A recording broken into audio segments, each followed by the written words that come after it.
This program is a ministry of the Thru the Bible radio network. We begin today's broadcast with a question from a listener in Oregon. She wrote, "It seems to me that too many people are following a preacher or a denomination rather than following Christ and His Word. What do you think?" And I heartily agree with that.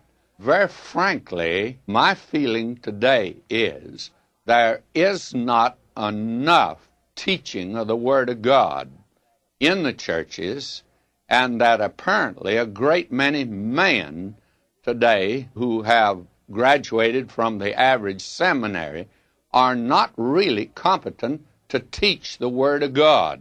And many of them recognize that. We have over 1,000 preachers that are on our mailing list that receive our material. Many of them young preachers who want to be Bible expositors, and they have not had that background at all.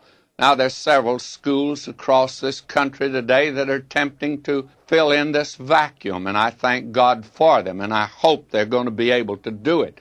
But we do need today men that are competent to teach the Word of God, because this brother goes on to say, having said what he did, that too many following a preacher, says we certainly need preachers who are called, but I think there are too many who are following a chosen profession rather than a call of God. Too many of them are trying to get people to conform to their own and some other man's ideas rather than teaching them to rightly divide the word of truth.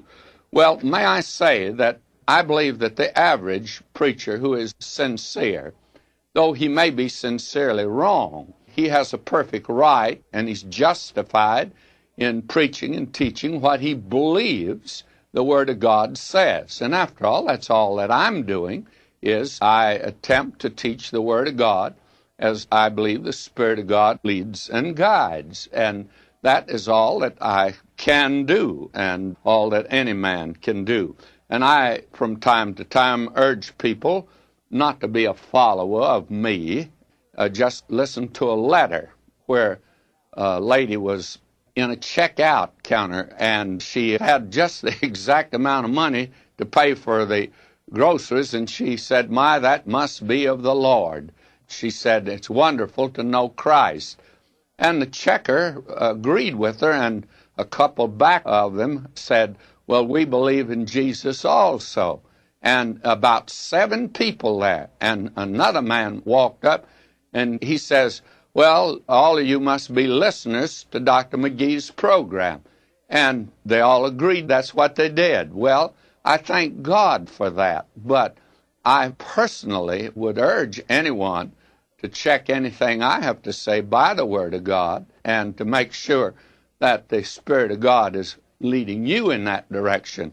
May give you a different interpretation than He gives to me. Now, I've taken time for this because this is a question that comes up constantly today, and especially in this day when there's so many voices on radio and in the churches. It seems like every man is doing that which is right in his own eyes, and there are a lot of doing that which is wrong in their own eyes too, by the way. But they today have created a confusion, of course, and you wonder who to follow. Therefore, we need today to have a knowledge of the Word of God. And I do believe that discerning of the spirits is one of the gifts, and to be able to discern what is truth and not truth. And there's so many Christians just don't seem to have that spirit of discernment. You ought to pray for it if you don't have it, because you can be taken in this day in which we're living. I shudder today. Some of our listeners, they write me and tell me someone they heard or they listened to something and they thought it was good. Why, they were listening to rank heresy, and they're very gullible. They can be taken in. You see, flattery today is something all of us are subject to, and so many people use that to worm their way into a person's affections and heart.